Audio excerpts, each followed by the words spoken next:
We are live. Okay. And welcome everyone. We are reconvening the meeting to open session at looks like 5:37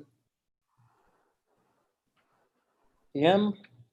Recognize the presence of a board quorum and that there was no reportable action taken in closed session. This meeting will be held via teleconference in accordance with Governor Newsom's Executive Order N25-20 and the Ventura County Public Health Stay-at-Home Order. Members of the public have the right to observe the meeting using the link provided on the notice of teleconference meeting that was posted on August 7th, 2020.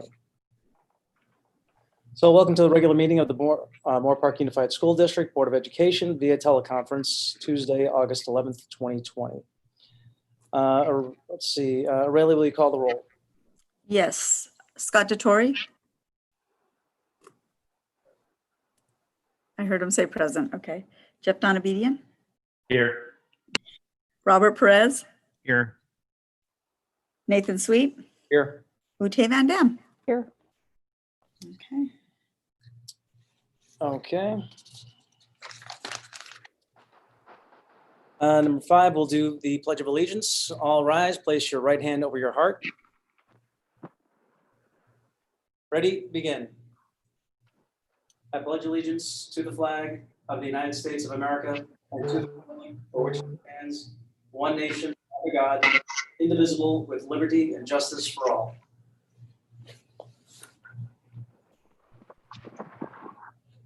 Okay, on to item number 6, reordering and approval of the agenda. Dr. Hayes, do we have anything do we need to? No reordering of the agenda this evening. Then I'll entertain a motion. I'll make a motion that we keep the agenda as is. I'll second. On a motion from Robert Perez, seconded by Jeff Donabedian, to keep the agenda as written. All those in favor? Aye. Aye. Opposed? Okay, motion passes 5-0. Approval of the minutes. It's recommended that the minutes of the June 30th, 2020 regular meeting be approved by the board. Entertain a motion. I'll make a motion that we approve the minutes. Second. Okay, on a motion from Robert Perez, seconded by Ute Van Dam. All those in favor? Aye. All opposed? Ayes have it 5-0. Scott, your microphone may be off. Number 8 is public comment. In accordance with Governor Newsom's Executive Order N25-20 regarding the COVID-19 virus and the notice of meeting teleconference posted on August 7th, 2020, members of the public may submit their comments electronically to the board secretary at ahernandez@mrpk.org prior to 5 p.m. on the day of the meeting, August 11, 2020. Comments will be limited to 3 minutes. The board shall limit the total time for public input on each item to 20 minutes. With board consent, the board president may increase or decrease the time allowed due to the electronic nature of this meeting and to maintain the integrity of providing an opportunity for public comment. Every effort will be made to read your comment into the record. Rayleigh, we have any public comments? Yes, we received one, and it is from Scott Pond. And he says, "It has come to my attention that certain classified employees that were laid off based on the June 30th school board meeting decision are still being required to fulfill specific training requirements prior to their termination date of September 1st, 2020. I note that the approved 2020-21 budget contains language that reserves approximately $1.9 million in funding to, quote, to ensure funding allocations as our student on-site capacity increase, end quote, implying that there is some small chance of renewed employment for some classified staff. Why does the district feel that the costs associated with providing this training for the redundant classified staff is an appropriate expenditure given the current budget? And wouldn't it be more appropriate to train returning classified staff if and when they might return? Does the board and district agree that in asking these affected staff members to complete their training prior to termination, they appear insensitive to these unfortunate classified staff members? Will the board please elaborate as to why or why not they believe this to be the case? Scott Pond. Okay, thank you very much. Any other public comments? No. Okay. With that, we'll move on to item number 9, report from Superintendent Dr. Hayes. Yes, before I begin my presentation, I want to take a moment and give my sincere thanks on behalf of Moore Park Unified School District and best wishes to Miss Latasha Jamal. She has been our CBO for 2 years, going on her 3rd year, and before that, previously Director of Fiscal Services for nearly 2. Ms. Jamal has accepted a position in another school district that's closer to her home and that she feels will also further her career. Latasha, you brought a tremendous skill set to our district in the area of finance and business services. And we are, without a doubt, a better and stronger district because of you and what you brought to us. You also brought an exuberance of energy and passion to your position and to our district. And it's been infectious and fun working with you. And I just want to take a moment to let you know that I will personally miss you. And I want to thank you so much for being a part of our Moore Park family. And you will always have a place here anytime you want to come back. So thank you so much. I second that. Okay. Okay. And the COVID-19 update, you want to read this first, or would you like to? Would you like to read it? Go ahead, and then I'll start with it. COVID-19 update. Due to the unprecedented COVID-19 outbreak, all Ventura County public school districts were required to prepare and submit a fall 2020 reentry plan to the Ventura County Office of Education by July 15th, 2020. On July 17th, 2020, Governor Newsom announced that school districts within counties that are on the California COVID-19 monitoring list must begin school via distance learning. Over half of the counties in California are currently on this list, including Ventura. Based on Governor Newsom's announcement, the district informed parents on July 17, 2020, that school will begin August 24th, 2020, via distance learning, at least until September 8th, 2020, and thereafter predicated on the status of Ventura County's positivity rates. Staff has prepared the following plans regarding these new requirements, which define and outline the steps that will be taken to address each topic. Staff will present an overview of the following.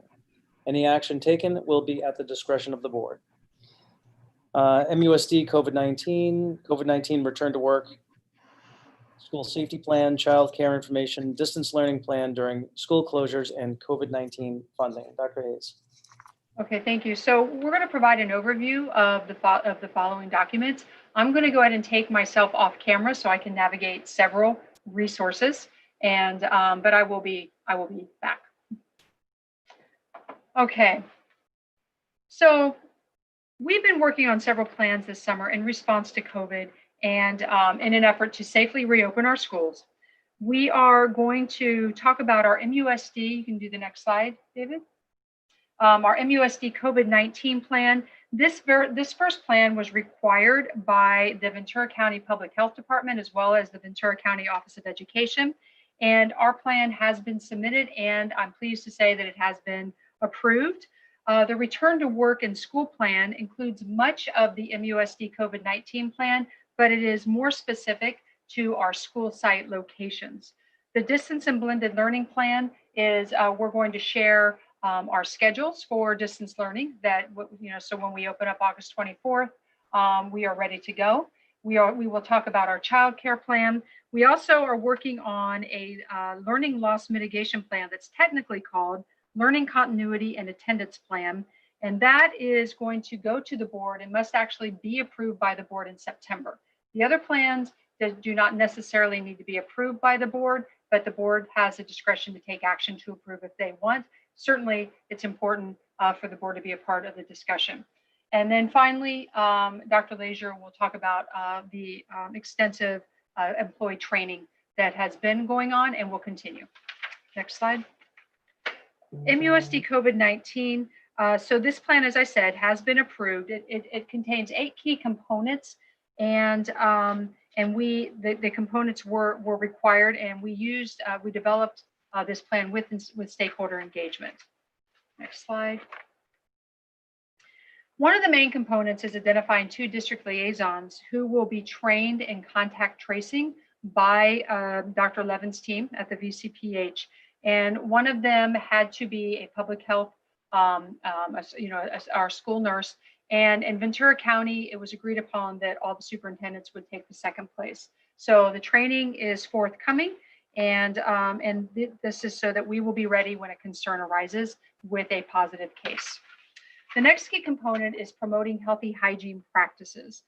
This plan explains how the schools will implement the following non-pharmaceutical interventions, which includes teaching and reinforcing washing of hands, teaching and reinforcing use of cloth face coverings, developing schedules for routine hand washing, developing and providing this information to our parents. And so we will be directly communicating with our parents to show them how to access the resources, as well as training videos that they can share also with their students, although we will be training our students once school resumes.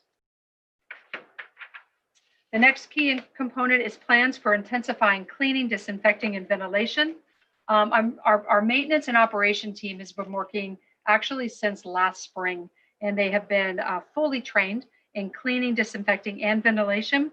They, and we are also coupling this with, once we return to school, limit sharing, prohibiting use of shared playground equipment, and our M&O department, they are using cleaning products that have been approved and ensuring proper ventilation when in fact they are cleaning and disinfecting.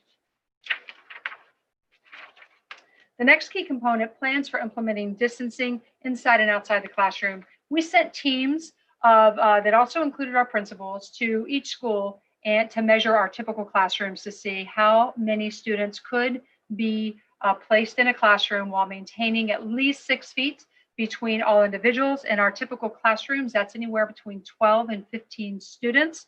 We also have large space areas that we can put a larger class in, again, providing physical distancing. In terms of minimizing movement, we once we return to school blended learning, we only are going to have 2 cohorts a day, but our students will just be in 1 cohort a day, thereby doing as much as we can to ensure student and staff safety. And lastly, our common areas have at all the school sites have been or will be actually closed off, except if they are, for example, used during childcare, but they are not going to be allowed to be used by students during the day. Next slide. Another key component that we had to write about, limit sharing. We are required to limit and even prohibit when feasible the sharing of materials and other items. Since we purchase Chromebooks for each student, they will not need to share technical or technology or electronic devices. So that will help us tremendously with ensuring that kids' learning is not disrupted by the cleaning and disinfecting. Next slide. Key component, training all staff and educating our families. This will be talked about later in the presentation, but extensive staff training has been taking place and will continue for all staffing as they begin. A lot of our teachers are coming back next week. In addition, videos and resources will be posted on our website for families in both English and in Spanish. Next component is checking for signs and symptoms. We are implementing, we had the choice to do only passive, but when we met with our stakeholders, task force, it was extremely important that we also implement active screening. Passive screening takes place in the home setting before staff and students go to work or go to school. Active screening takes place as staff and students enter the campus. And we'll talk a little bit more about that. Plans for when a staff member or child becomes sick. Each of our schools has identified areas that are separated by walls or other barriers. So when a student is sick or has a temperature, they can go into one given area, while other students who visit the health office for routine health procedures can still visit the health office and not worry about being around someone who may be sick or have COVID-19. Another component, maintaining healthy operations. School districts, we have to conduct, part of Ed Code is we have to take attendance daily. But we also have to verify the verification or verify symptoms in order to determine weekly COVID or influenza-like illnesses. If at the end of a day, 10% of our staff and or students are out, we have to report that to the VCPH, and then they will contact us for further investigation to determine if we could potentially have a COVID outbreak. And we also, again, the 2 liaisons will greatly assist with contact tracing should we have a confirmed positive case on one of our schools. So considerations for partial or total closure. Students and staff that present to the school health offices or during the screening process with a fever, and we have the guidelines listed here, the staff will either need to, they will, either go home, and if it's a student, then parents will be notified and students will need to be picked up. And they will, in those cases, we will arrange and help them get a test off-site. And but while they are waiting for test results, then they will engage in distance learning. So our plan is to have no disruption in learning. And if they are quarantined and for the 14 days, again, distance learning will ensure that that learning is not disrupted. So some more considerations. In an elementary classroom, that entire classroom is considered a close contact. So if a student or the teacher would happen to test positive, the entire class would be and should be referred for testing, and they would need to remain at home for at least 14 days or until their test result comes back negative. For middle and high school students, however, it is not considered close contact. So if an individual, a student or a teacher is tested positive, we would examine potential close contacts, but the class would not necessarily all need to be referred for testing. Only close contacts are required and strongly encouraged to be tested. So that was the first plan. This is the second plan. And you will, and both of these plans will be posted, and then in fact they are posted on our website. There is repetition between both plans. However, this plan, the Return to Work School Plan, is more specific to our school sites. But I'm going to provide a brief overview of this plan, however, because there are some differences. This plan does include overall general information that you will absolutely find in the COVID-19 plan, but it also has, again, the hours of operation. As you can see, we are open for business now at our school sites. So that I think will help our public. The district office is closed to the public, but we will accept appointments. Next slide. So the plan also includes general safety controls that are applicable to all district locations. So these are the general safety, social distancing, active passive screening, employee accommodations. We are providing an option to work remotely when feasible, unless we feel the work needs to be done on site. And we have also, again, we'll talk further about it, but frequent disinfection of common areas, bathrooms, and other high use areas. So I'm going to turn it over to Dr. Leisure for the next 4 slides. She's going to talk about the training. Okay, so in order to address the health and safety measures for reducing the spread of COVID-19, we'll be training all of our staff in providing educational materials to our families in all of the following areas. For example, enhanced sanitation practices, social distancing, proper hand washing, face coverings, screening practices, identifying the symptoms, how to take care of a sick person, and also giving them an overview of our prevention plan. There are specific areas that we are training our staff on, and these are those areas that we're training our staff on, and we are uploading these trainings to Target Solutions, which is a tool that we have. And the great thing about Target Solutions is we can track, it helps us track who's had the training. So we can identify who's had the trainings and who have not had the training so that we can make sure everybody is trained properly in all of these areas. And also our M&O, our maintenance and operations, are all been fully trained. They have enhanced sanitation practices and trainings. And when students return to the school site, we may need to add additional staffing to help us make sure we maintain safety and our cleaning practices when students are on campus. And finally, all of our schools will be identifying, we're going to be doing, like Dr. Hayes said, active screening on our school sites. So we have purchased no-touch thermometers. We have trainings. We're training all of our employees on how to use them because some teachers may want to be using them in their classrooms. And our schools will identify who will be doing the active screenings, and we have protocols in place for identifying those kinds of things as well. Okay, thank you. The plan also includes specific safety controls that will be implemented and are specific to the district office and to each school site.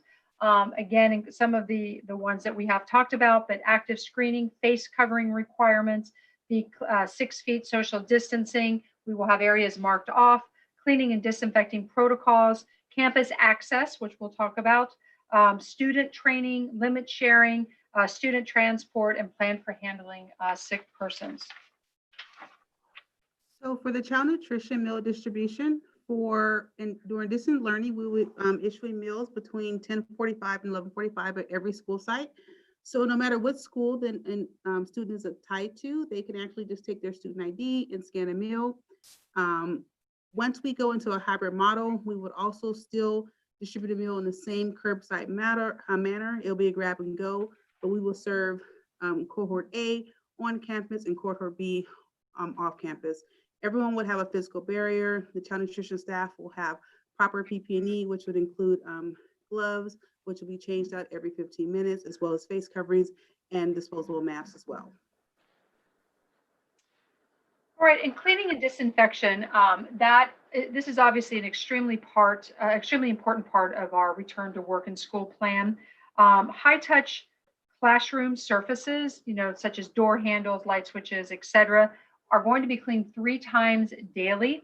Common areas, such as bathrooms, we have, as you recall, we have water hydration stations at our school sites. Those are going to be cleaned 3 times daily. Our disinfection will take place when students are not present to avoid student exposure, and our classrooms will be properly ventilated. The doors will be kept open as often as possible. And also our filters, our filters have been changed and will continue to be updated and changed frequently as recommended by the safety requirements. A significant part of returning to school each year is providing one-to-one assessments for our special education students. For the most part, these cannot be completed virtually, so we've established protocols to allow such assessments to be conducted in person as needed. And if you go through the list there, you can see that we would have just one student and one parent at a time, and each assessor would only assess a maximum of 3 students per day. We have also included in this plan a map of the district office and a map of each of the schools, and to point out the multiple points of entry and the one exit. One of the requirements is you cannot enter and exit through the same area, the same door per se. So you have to have different points of entry, and one exit is fine just to have one exit. In some cases, we have more than one exit, particularly at the high school and larger facilities. Once schools open up again, our students will be assigned an entry point per their alpha. So our distance learning plan, so that actually concludes our return to work school plan. This is part of it, and we wanted to include our distance learning schedules. I wanted to say a couple things about it before I give it to Mrs. Welch to talk about the elementary. But the Ed Code requires during distance learning that attendance is taken daily, and also for each period that's offered during the day for secondary. Okay, so that's very important. That is tied to our ADA and tied to our funding. And also the teachers must have live interaction with each class and with each period daily. And they must allow for their students to interact with their peers daily in each period and each class. So again, that is addressing part of the social emotional issues, the connectiveness, the feeling of belongingness. These are all very important, and our schedules allow that. So Donna Welch, if you could just briefly kind of go over the elementary, and then I'll return to talk about the secondary.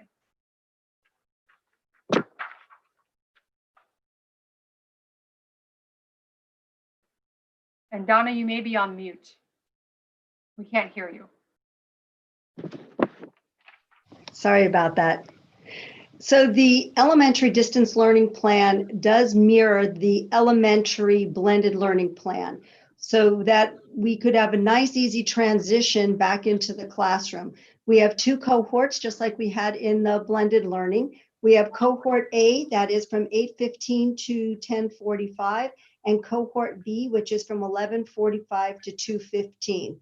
Now, during the course of the day, the most important part is probably that top line right there where it says Monday through Thursday for 2.5 hours, we will have live instruction and live interaction. Now, that will look a little different for every grade level. If we go down to the number 1 there, so 15 minutes of daily whole group monitoring and connecting for attendance.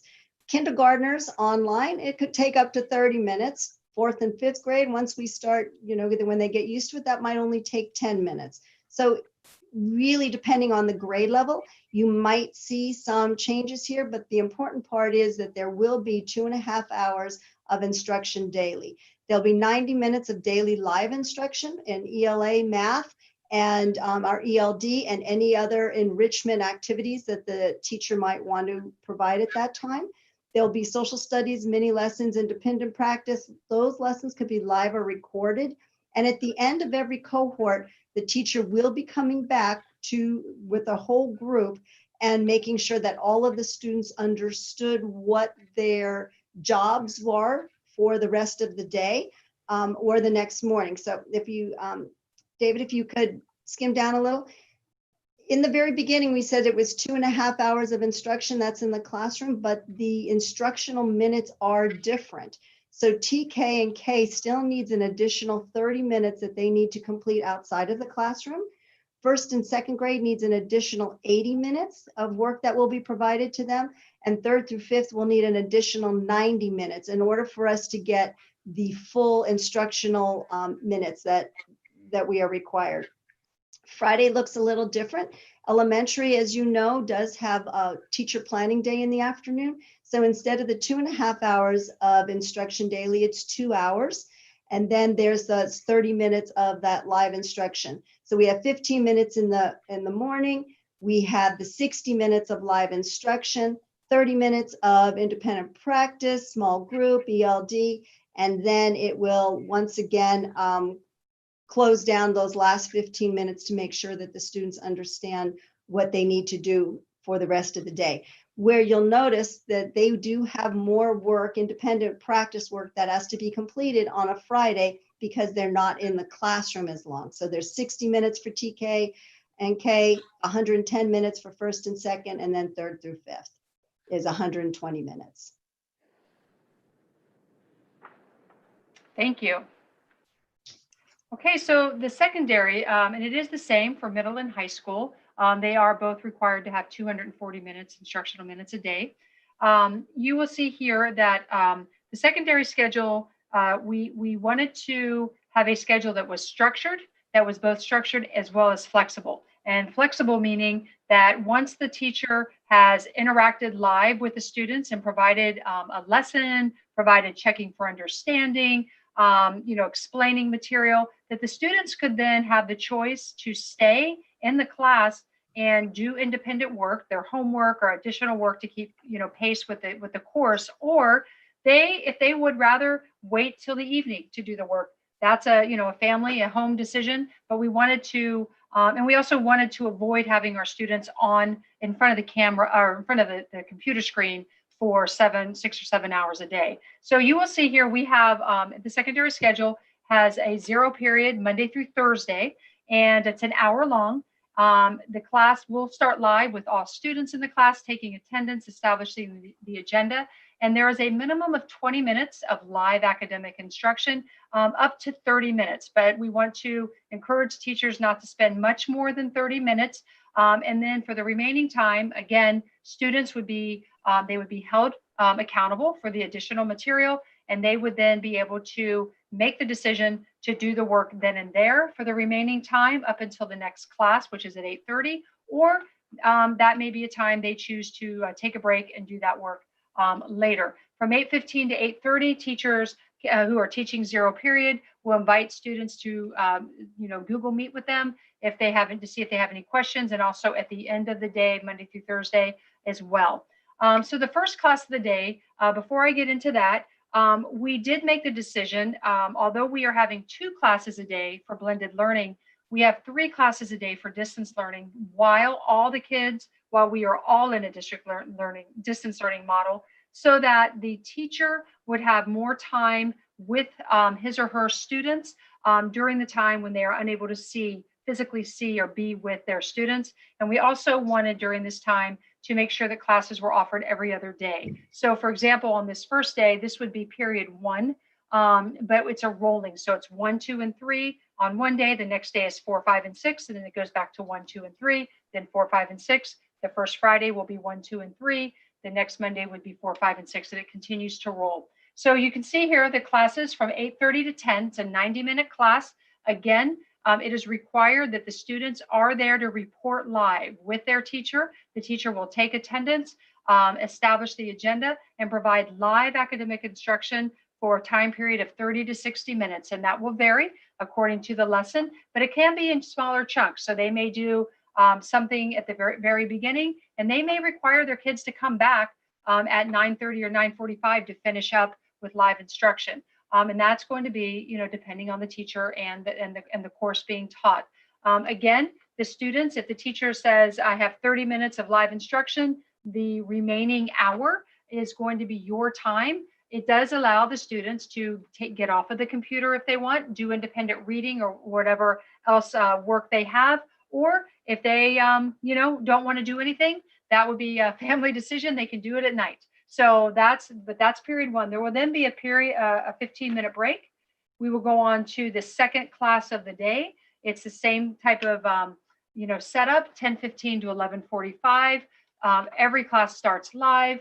There is the peers see one another. The teacher talks to the class, teaches the class, checks for understanding, answers questions, and then make sure the students understand the work that they have been assigned. There then will be an hour lunch break. And for the last class of the day is 12:45 to 2:15. So again, students will be required at 12:45 to be live, ready to go, check in with their teacher. The teacher will check in with their students. And the same applies as I had described previously.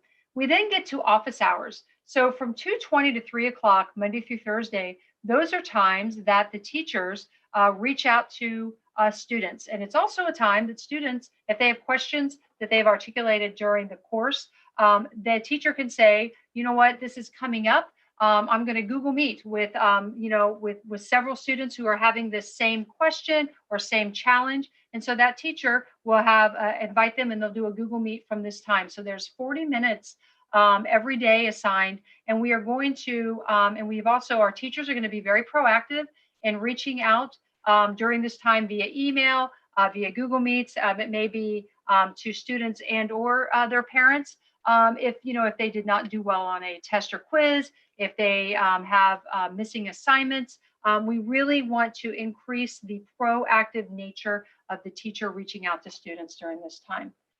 As you can keep going. And then at the end of the day, from 3 to 3:30, Monday through Thursday, we have a teacher planning time. They will, be preparing for the next day, their following day, grading papers, what have you. And then on Fridays, we have staff meetings in the afternoon. So that is the distance learning plan for secondary. The plans are on our website, and we're here to answer questions if anyone has it. We can go to the next slide. So childcare. During distance learning, I wanted to make sure that our parents are aware of, and I would encourage them if they need childcare during the day to contact the Boys and Girls Club if they have a student at Arroyo West, Campus Canyon, Walnut Canyon, or Flory, and the YMCA if they have a student at Peach Hill or Mountain Meadows. Space is limited. However, both of these organizations will be offering full day childcare during distance learning. So beginning August 24th, they will be offering that. Now, when we return to school, blended learning, we are still finalizing our details to provide childcare, but it will be in the form of homework help. It will be homework help for our students. It will not be a recreational type of childcare because it's truly where students will be, if they're in their opposite cohort during the day, they will be working on their independent work, their homework, that type of thing, while they're in a space. So we are currently, we did survey our parents to find out the demand for childcare. So we are currently looking at all of our school sites to find the spaces. So that's the biggest challenge, finding spaces to safely socially distance cohorts, because keep in mind, we have the other cohort in classes learning. So we have very limited classrooms, but we do have some larger spaces, auditoriums, multiple, the multi, event rooms. So we are looking at those as well. Before and after school, as always, will continue once blended learning opens. Again, it will be all of these entities will be following safety guidelines, but our CAP and Success Express will continue when blended learning continues. So this is a slide that outlines all of our CARES funding that we received. And so all of our funding we have is allocated to the district. Only the CARES money, which is the COVID relief resource 3220, has to be spent by December 20. We will be bringing that back to the board in September, our learning plan for that. But this is just the allocation of all the funds that the district has received that has available to be allocated to either PPE or any COVID related expenditures that we have to take on for this current fiscal year. Excellent. So in conclusion, I wanted to make very clear a couple points. Number one, the response to COVID at really the national, state, county levels is ever changing. And as a school district, we are charged with responding to the changing conditions. And in 1 week, for example, we had 3 different changes. So it's been a very challenging process to keep up with the changing situations. But I want to just commend my team, my staff, cabinet here, and their teams, our directors, our principals, all of our staff members. I'm very impressed with the resilience and the determination of our MUSD staff to really remain positive during this time. It is an unprecedented situation for public education. I will say I want to thank our community for being patient and supportive. We are feeling a lot of great support, and I know it's frustrating. We are also frustrated with the challenges that we are faced with. And we do have limited resources and actually limited spacing. So we're working really hard to overcome these challenges. But I will tell you that we remain extremely committed, first and foremost, to student, staff, and all of our families' safety. We are committed to our student and staff mental wellness. That is very important, and that's challenging during these times. And as always, we want, and I can assure you that with our distance learning, it will be different from the spring. We are opening up with our teachers are going to have a unit of curriculum ready to go in the content areas. We have been working very hard all summer to provide and maintain the high quality teaching and learning that our community expects from us as a school district. And lastly, we are a family here. We're a family at the school district with our staff and team, but we are also a family in the greater MUSD community. Our parents, grandparents, friends, people who used to go, used to go to our school district. We're all in this together. We really are a team, and I really would not want to be anywhere else during this crisis. So thank you so much, community, and also thank you, board members, for all of your support. So that concludes my presentation, our presentation. And if the board has any questions or wishes to take any action, this would be the time. Dr. Hayes, I want to thank you for the presentation. Very, very well explained. I've received a lot of messages and text messages from, young parents, single parents, and one of the biggest concerns is childcare. And I'm glad that you gave us some options, because now we can go back and let them know that there are options for childcare. So while they're at childcare, and have you conversed with Boys and Girls Club or to see that, if our students are going to be able to take the Chromebook, are they going to be able to, well, obviously they're going to have to go on distant learning there, right? So that's going to be done during the day. So like if my kid went to the Boys and Girls Club, we signed them up, they would take their Chromebook, their lunch, and they would go through the schedule that you gave? Yes, that's exactly right. They would be connected, and they would. So we met with both the directors of the Boys and Girls Club, Mr. Scott Mosier, and the YMCA. Her name escapes me at the moment, but Donna may remember her name. The Annie? No, her first name is Mac. I can't remember her last name, but it's Mac. But we've been in ongoing conversations with them, and we're even considering expanding to the Condor site to allow childcare there. Just it depends on the demand, but we are working with them. We let them know that we have our students will come with their technology, they will come with their materials, and they are ready and prepared to assist with their learning. And do these programs offer any type of financial assistance for the families that can't afford it? They do. Yes, they do. Yes, they do. So I would encourage our families to contact them directly. And in fact, we would be happy to put their contact information on our website.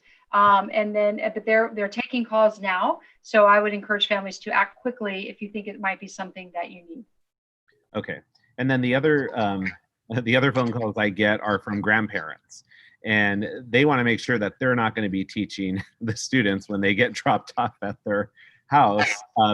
I see that you mentioned that it was going to be very different from the spring. I know that everybody was running around with their heads chopped off during the last semester. But I do care for our grandparents, and that the fact that they are already taking care of our children, they should not be expected to have to teach. So it sounds like we've got that under control, and these grandparents will, a lot of them are saying, no, I don't want to babysit because I do not want to be the teacher. So I want to make sure that they will not be the teacher, and that the kids will be, or the students will be able to interact. Of course, I read through your whole schedule, but they'll be able to interact and do this on their own and get help from MUSD. Is that correct? Yes, that is correct. We're going to have a resource for parents to call for technology assistance if they need it, and and David is on. David Roberts, our director of technology, is on now. But we're going to try to create a real easy kind of sheet how to sign into. We're going to provide training, and we're going to have kind of a cheat sheet, if you will, how to turn on the Chromebook, and then from there progressing and getting your student on Canvas. Obviously, the secondary students, this won't be as much of an issue, but we absolutely know that the elementary students are going to need an adult at home to just make sure that they're in the place that they're supposed to be, that they have what they need in front of them, and that they're able to access their device and turn it on and use it. And we will be providing assistance. And again, we will be at the ready to assist with a panic phone call from a parent who needs help. And then what about internet? So internet, we are taking steps to ensure that our households have connectivity. As you may recall, we purchased a number of hotspots. And so if a house needs that, we will provide that to a home to ensure connectivity. All right, thank you. You're welcome. Thanks for explaining it so well. You're welcome. Any other questions or comments? Yeah, I'd like to just commend the district for doing this very organized and clear plan that has very specific expectations for students and the staff as well. Um, I think that just puts a lot of people's minds at rest when they know what to expect. So thank you. Excellent. Anybody else? Yeah, I just like to add, Dr. Hayes, you mentioned about getting the information regarding childcare on our website. I think that's an excellent idea because that's the biggest concern I'm hearing from parents, especially those where it's the dual income family, is that childcare. So I think anything we can do to assist those parents in getting at least the information to them on their options would be very beneficial. Yes, I agree. Okay, thank you. That was it. Okay, Jeff? Yeah, just I reiterate what the other members said. Just amazing job by everybody and very organized. And I was sharing earlier, I heard from other teachers that started at their districts earlier today, and then they didn't have something this organized and ready. So thank you for all of your amazing efforts over the summer. I just have one quick question, and I think it might be for Mr. Roberts or for Ms. Jamal, but I know we're probably anticipating probably a good chunk of our teachers coming back and broadcasting online at our schools. I know we've been doing a lot of work to upgrade our network capacity. Have we done any testing with that, or are we going to be doing that the week that the teachers, are we going to be trying to do that at all, just to make sure that we're not going to, when we decide to go live, that we're not going to have any issues on our end broadcasting out? Have we looked into that? I know you guys have been doing a lot of work, but that's just a question. Yes, I'll chime in. And David, feel free if you'd like to as well, but we currently test each site. The high school has already been adequately equipped, and then we're focused on the middle school for our second phase. And as we roll out more devices and anticipate more students on campus, we're going to make sure we have the capacity before our students return. Okay, great. Thank you. And yeah, so we got a lot of networking projects in the works, and we will continue to roll out these additional switches and fiber installs and wireless. And then we foresee we're going to be doing that for the next month or so to try to maintain it. We're going to be constantly monitoring the network to ensure that we all have connectivity. And then as we keep ramping it up to the point where we can start having students back with everyone using the device. Great. Thank you. And thank you both and to your whole team. You guys have been doing a phenomenal job. So preparing us for this. Yes, and I want to echo, I believe, and Mr. Roberts can correct me if I'm wrong, but I think we have all 5,000 Chromebooks, or very close, ready to go. And the other day I talked to a staff member and they're like, yeah, we just hit 4,000, because each one has to be unboxed and labeled and prepared and then put back in the box. That's a lot of touches, and we have a very limited staff. So we're, again, I couldn't be more proud of my team. I'm very grateful. The Chromebooks have been delivered to the school sites. The remaining Chromebooks are going to the high school, but all of the other school sites have their Chromebooks ready to be deployed. Excellent. Excellent. Thank you. And I know that that was a big question that people were asking, is when the distribution was going to happen. So I know the email went out, I think it was today, yesterday or the day before. Latasha, the students are going to pick up their bag one time per day. Some of our students receive breakfast also. Is that going to be an option for them? Yes, so we're going to actually combine it. And so right now in the distant model, when they pick up a meal, they'll pick up breakfast and lunch. And then if we go to the hybrid model where A is on campus and B is not, when A leaves, we'll actually give them breakfast for the next day. And when B comes on, we'll have the lunch for the next day. So that they will always receive breakfast and lunch each day. Great, thanks. And then Dr. Hayes, I like the idea of the the sick patients and the well patients entering in two different ways, much like a pediatrician's office. So that's the way they've been doing it for the last several years. Now, in terms of PPEs and masks, students are going to be required, I assume, to bring their own mask, but we'll have some if they forget or break or lose their mask at some point during the day. Yes, we have paper masks for them, and we have a plentiful supply. We're going to encourage students to bring their own mask because it's usually they're more comfortable and they're used to their own mask. But we certainly will have them for anyone who needs a face covering. Terrific. Okay. Well, thank you very much, and thank you to your entire staff for this Herculean undertaking. So, I have one more question. yeah. Dr. Hayes, did we ever find out anything about the students that cannot wear a mask, or they have an allergic reaction, or they're just, they aren't able to wear a mask for respiratory issues? As of now, those students, they're right now it's required to have face coverings on in the school campuses. So those students may be with distance learning, but I do foresee some exceptions being made that I think we would have to, notify the other students in the class and receive, and have some type of an understanding. But that's still being sorted out exactly how that's going to be handled at the county level. So all the districts will be consistent with that. Perfect. Thank you. Okay. Anything else? Anybody else have any comments or questions?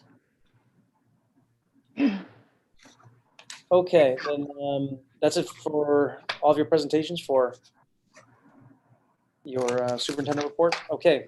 Yes. Then with that, I'll entertain a motion for the acceptance of the work safety and reopening plan. Make I a move. motion, or I'll second. All right, a motion from Ute Van Dan, seconded by Robert Perez. All those in favor, any other discussion on the motion? Okay, all those in favor? Aye. Aye. Opposed? All right, ayes have it, 5-0. Okay, moving on to item number 10, report from district board members. We can start with you, Robert. Would you like to go first? Well, I just, we're usually excited to go back to school. I wish I could say I'm excited to be dropping off the 4 kids at school, but they will be staying home with Mrs. Perez. Other than that, I do want to thank Latasha. Latasha, it's been great getting to know you. You've always answered all my questions. You've just been amazing. I just want to thank you for all your hard work and dedication to MUSD, and I hope you still visit, and we'll still see you and see your family and everyone on Facebook. But I want to thank you. We are going to miss you. I do want to thank Dr. Hayes, Kathy Leisure, and Donna. They're always answering the questions that the parents are asking. So I do get a lot of text messages, emails, Facebook messages, and within seconds, I'm getting those answered, and I'm able to get those back to the families and the parents. So thank you for that. That's been great. I'm looking forward to visiting schools through the live classrooms. But I just, we just have to make the best of all of this. And I thank you all for just all your hard work. I popped into Dr. Leisure's office today, and she looked so stressed, but had this big smile. And that's, I mean, a lot of our parents and public and us, we don't see what's being done behind the scenes, but I'm so grateful to each and every one of you. I'm grateful to everyone, grateful to the community for being so patient and understanding. But as I've mentioned before, there's so much of the unknown. We don't know what tomorrow's going to bring. So it doesn't hurt to ask. Always reach out and ask. We're always available to try to get the answer for you. So wishing everybody a wonderful school year, and hope to see you soon. Okay, thank you. Ute? Pretty much ditto what Robert said. Latasha, you will be missed. Thank you for all you've done for Moore Park Unified. You're wonderful, so you'll be missed. And then the same with Robert. What he said was, just have a wonderful school year. It's going to be different, but it's going to be great. So that's it. All right, thank you. Jeff? Yeah, I wrote down some thank you, so I'm going to read from it. Otherwise, I'm going to scroll. But to start with, thank you, Latasha, like we mentioned earlier, and everything you've done here. You're going to be missed, but congratulations on the future for you. I want to just kind of issue some thank yous for everybody. not enough gratitude these days. So I want to thank our parents for being patient during these uncertain times. I want to thank our teachers for being heroes last year and in preparing for this year. Your passion for educating and caring for our children is amazing, and it's definitely recognized, I know, by this school board, but by many in this community. I want to thank our district staff, especially our admin and our finance teams.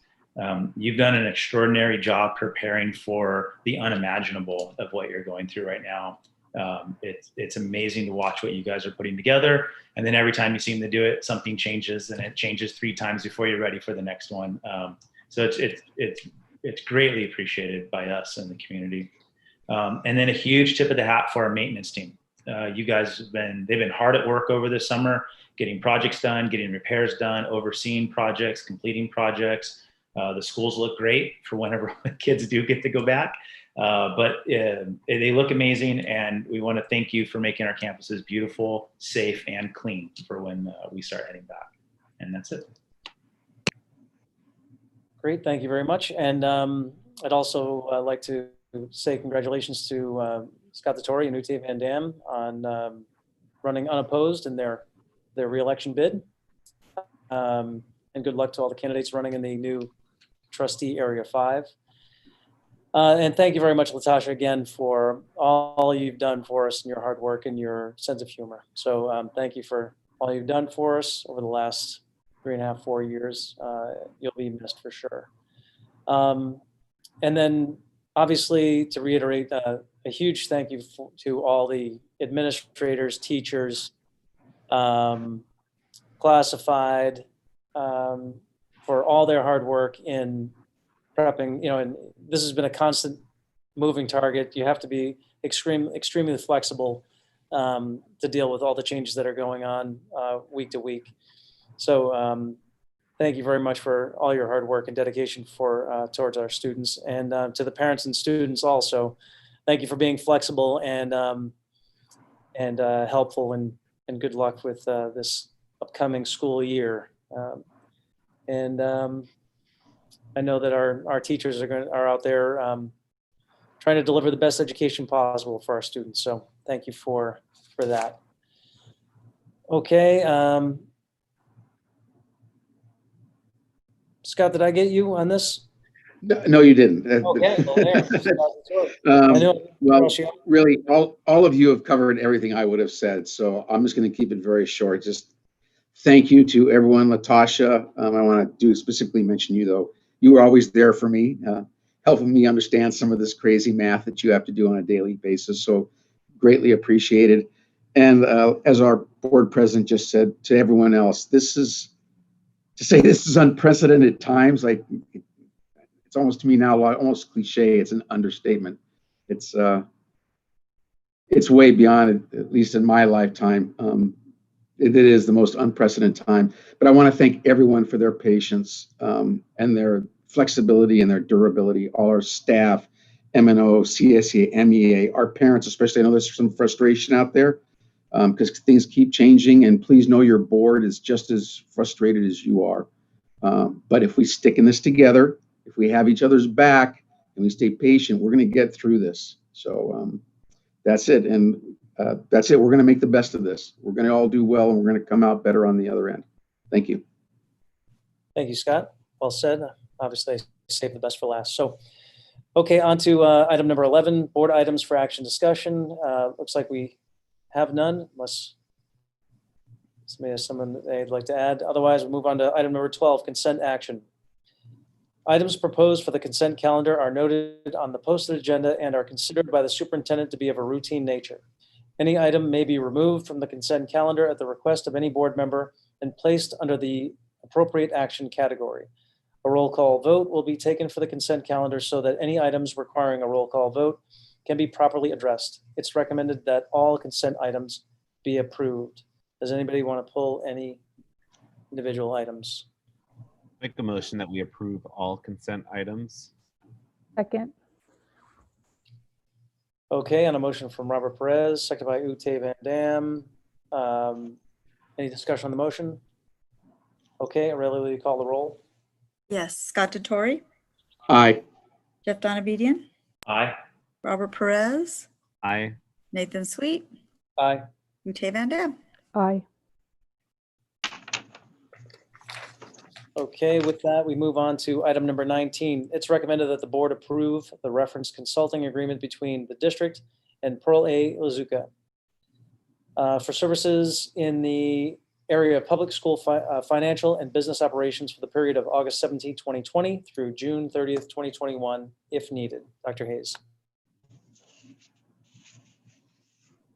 Thank you. Approval of this consulting agreement will allow the district to retain the services of Ms. Azuka while we conduct a search for a new assistant superintendent of business services. Ms. Azuka has provided business services to MUSD in the past, and she is a state-renowned and highly respected expert in the area of school finance. So I want to strongly recommend approval of this item. Excellent, thank you. And with that, I'll entertain a motion.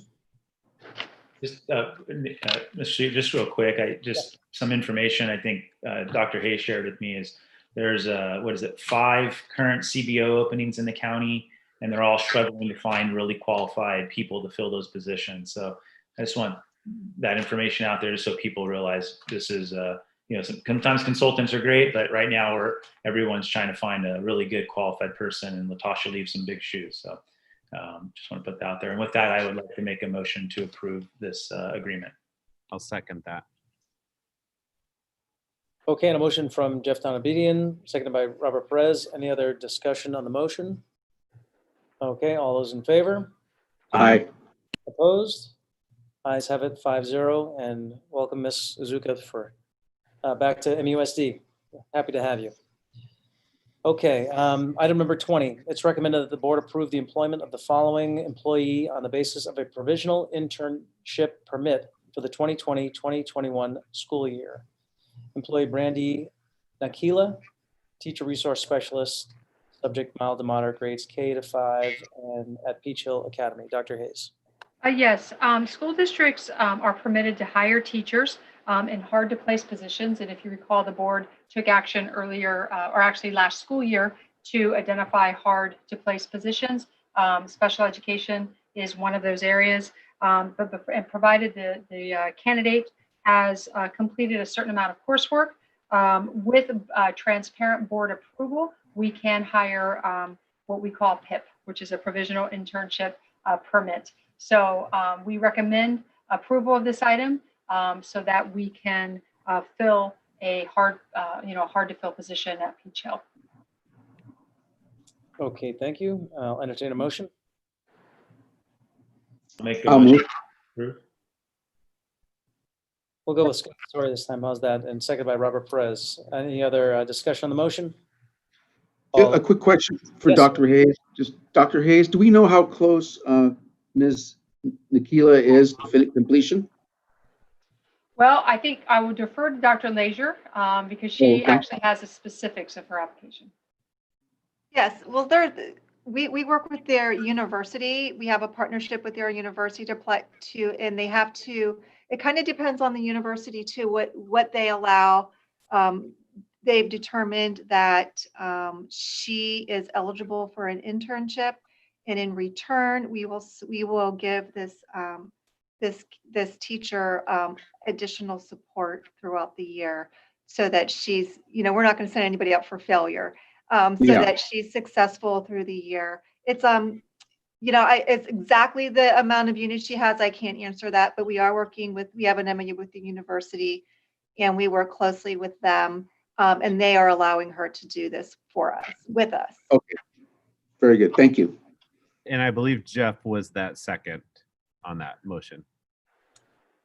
Thank you very much. So on a motion from Scott Dettori and a second by Jeff Donabedian, any other discussion on the motion?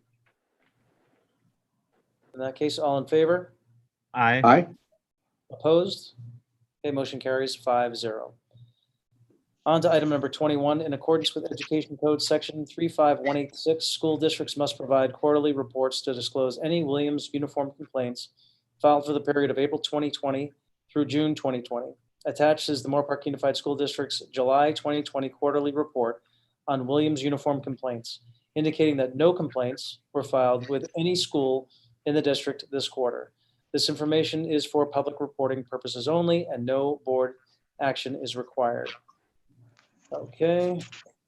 Moving on to item number 23. It's recommended that the board approve the inclusion of the following new elective course to be offered at the high school at Moore Park College. Sophomore Advisement Elective, CP. Grade 10, 2-semester course, no prerequisite. This course is designed to prepare 10th grade students for academic and personal success throughout their high school and college careers. Dr. Hayes. Yes, we're recommending approval of this proposed new course for sophomores at the high school at Moore Park College. It is skill building. It will help prepare students for their junior year and will help them with goal setting, how to address procrastination, growth mindset, and perhaps most importantly, it's really going to give them a lot of information and a greater understanding of the dual enrollment process of being a student at Moore Park, or the high school at Moore Park College and Moore Park College simultaneously, and will help them navigate because their junior and senior years are extremely critical. And we also want to set them up for the opportunity to be able to graduate with both their high school diploma and an Associate of Arts degree. So we recommend approval of this new course. I think it looks great. I'd like to make a motion that we approve. Second. Okay, and a motion for Robert Perez. I believe that was seconded by Uti Van Dam first. Do we have any other discussion or questions on the motion? Can we take the course? Because I have a problem with procrastination. If we have space, Mrs. Okay, then in that case, all in favor? Aye. Aye. Opposed? All right, motion passes 5-0. And Ms. Van Dam, I know you were the last one. You procrastinated on that. Okay, item number 24, Business Education Code Section 17455 authorizes school district governing boards to lease real property after adopting a resolution of intent by a 2/3 vote, declaring the intention to lease the property, posting public notices during the required notice period, and accepting sealed written bids and oral bids at a subsequent public hearing in which the governing board may accept the highest qualifying bid. Board of Education, the board of the Moore Park Unified School District, the district, desires to lease surplus real property located at 5297 Maureen Lane, Moore Park, California, 93021, which is the property. Pursuant to Education Code Sections 17455, the district desires to lease the property for a term of at least 5 years at a minimum price of 95 cents per square foot. Additional terms and conditions are set forth in the resolution and bid documents. It's recommended that the board adopt resolution number 2020-2021-02. Resolution of intent to lease a portion of surplus warehouse property by a vote of 2/3 of its members. Dr. Hayes. Yeah, so we took, as you may recall, on June 30th, the board took action to approve a resolution to declare the property as surplus. So this is the next step. This resolution sets the bidding process. It outlines the bidding process. It also sets term, the minimum and maximum term. And it also sets a floor price, a minimum price for us to accept offers. So the next step will be if the board takes action to approve this resolution, we will then engage in the bidding process and we will bring those bids to the Board of Education. And it's really important to note that the board has full authority to accept or reject any type of business that would go into, that would, want to lease that space. Okay, any questions for Dr. Hayes? Yeah, go ahead, Robert. I just had a quick question on the commission that would be paid to Mr. Hamus. It's 6% of, it's a one-time commission, right? Or is it an ongoing commission? No, it's a one-time commission. It's projected for the full term. So it's the full amount of the term. So it's each, you take if it's a 5-year term, you would take the 5 years worth of lease money and the percent would be based on that. So it's not just like the first month they get a commission of a 1 month lease. It's like, let's say for instance, it's 10,000 times whatever the duration is, and then we pay 6% of that. Is that, Yeah, well, yes, well, it's the duration of the term. So yes, it's a percentage of the full amount of the lease.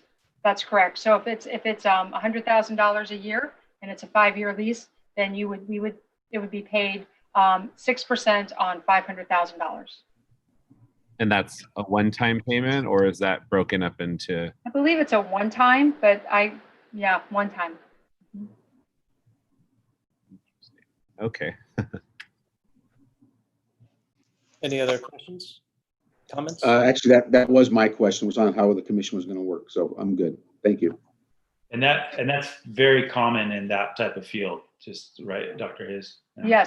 Yes, and we worked with legal to get some legal guidance on this, and this is absolutely the boilerplate process. There's nothing unusual about this process.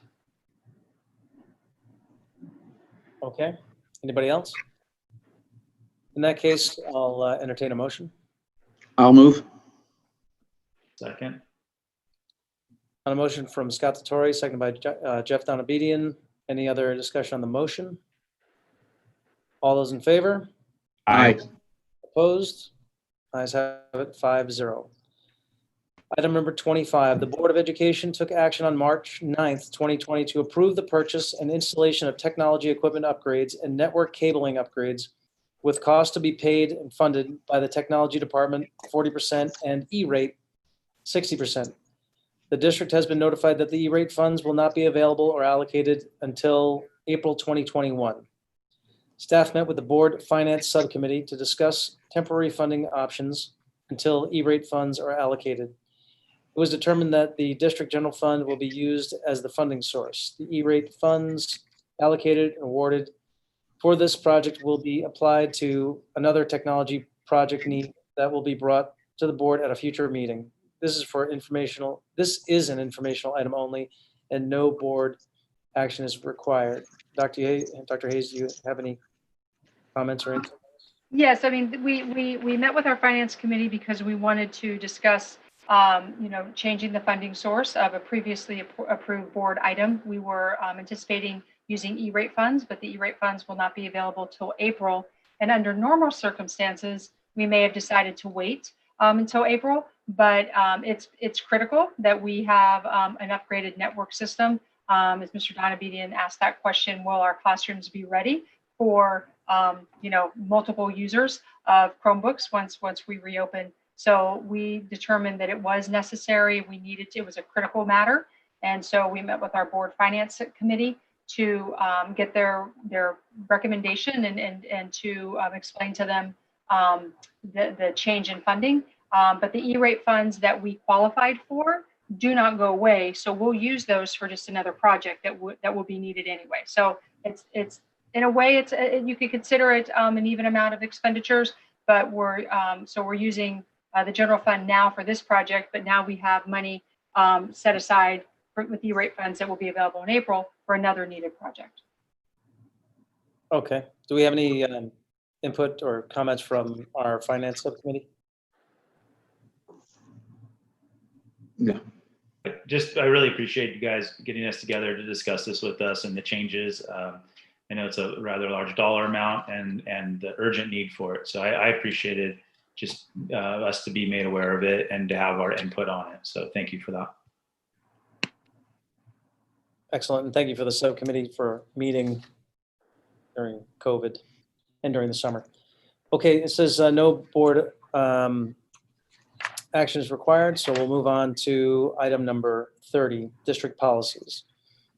A first reading will be held on the proposed new administrative regulation 4119.12/4219.12/4319.12.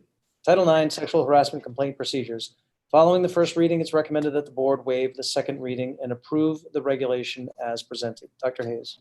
Yes, this is a new administrative regulation, and as such, it's separate and requires board action. But it's just outlining our procedures if there is a sexual harassment complaint filed, and it's following Ed Code. It's not anything that different from what we've been doing, but it spells it out and it's the most current language and procedures for our process. And so we're bringing it to you for approval and recommending that you waive the second reading. And if you approve it, then tomorrow it can become official. Okay, any questions or discussion? In that case, I'll entertain a motion. I move to approve and to waive the second reading for this regulation. A second. Robert. Okay, on a motion by Ute Van Dam, seconded by Robert Perez to accept this first reading and waive the second reading and approve the regulation as presented. All those in favor? Aye. Aye. Aye. Opposed? Okay, ayes have it, 5-0. On to item number 31. District staff has completed its review of the most recent recommendations from CSBA regarding the updates and minor changes to the district board policies and administrative regulations.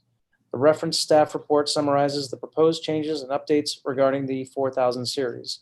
It's recommended that the board approve the updates and changes referenced in the attached staff report as they apply to the 4000 series of the district's board policies. Dr. Hayes.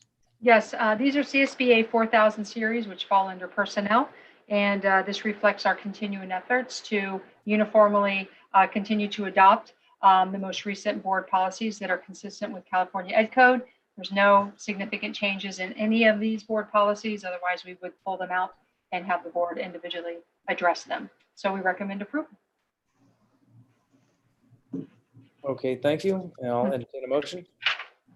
I'll move. Second. Okay, and a motion from Scott Dettori, second by Ute Van Dam. Any discussion on the motion? All those in favor? Aye. Aye. Opposed? Ayes have it, 5-0. Pending agenda items. Do we have any pending agenda items? I just want to, I think I had asked last meeting or the meeting before if we could make it easier for our community to get on and watch these meetings. So I do want to thank Dr. Hayes and David for making this a lot easier. Hopefully the community was able to just click on a button and watch the meeting, and rather than having to go through the whole Google live broadcast. So thank you for that. It was easier for me to get on, so hopefully it was easy for the parents to get on. So thanks. Okay, anyone else? Okay, the date and time of the next regular meeting. The next regular meeting of the Board of Education of the Moore Park Unified School District will be held on Tuesday, September 15th, 2020 at 5:30 p.m. in the district office boardroom, 5297 Maureen Lane, Moore Park, California. Please note that the meeting date and or time are subject to change pending updates to the governor's executive orders and to the Ventura County Public Health stay-at-home order. So we'll stay tuned. Mr. Sweet, I believe, Aurelia, can you check, then is that the correct date for the board meeting? I thought we had one earlier because we had to have a report approved by then. I could be wrong. Just want to just double check. Just And the 22nd, but I'll check also. okay. It may be the 15th and 22nd. I just want to double check. Okay. Yes, we do Yeah. have it down for the 15th and 22nd. Okay. Okay. Thank you. Mhm. All right. I know we added a meeting, so okay. And Latasha wants to say something. Yes. Awesome. Thank you. I want to just publicly thank Dr. Hayes, one, before I get emotional. Whew, I'm going to cut my camera off. For taking a chance on me. And I want to thank the cabinet for supporting me. I know I have a different way of seeing things. And I also want to thank the board for supporting Dr. Hayes for taking a chance on me. And I'm wholeheartedly confident that Moore Park actually has the strongest business department in Ventura County. And I will stake my entire career on that. I think your maintenance department is strong. Technology is beyond strong. Child nutrition, transportation, and your fiscal director, hands down, is one of the best in the county. So I'm confident. I'm sad to leave, but I'm grateful that I at least achieved the goal of making sure the financial position in the business team is stronger than that I acquired when I came on. I'm also grateful that my personal mentor is willing to step in to help until we find another successor. But again, I just want to thank everyone for the support. No, I'm different, but I appreciate you guys allowing me to be who I am. and being the person I want to be. So thank you. Appreciate you guys. It's been our pleasure. Thank you very much, Latasha, for everything. Okay, with that, I'll entertain a motion to adjourn, Ute. Thank you. I move to adjourn. Second, I'll second. okay. On a motion by Ute Van Dam, second by Jeff Donabedian. All those in favor? Aye. Aye. That's 5-0. We'll call it 6:57. Okay, thank you very much. Good night. Thanks, Latasha. Thank you. Thank you, Latasha.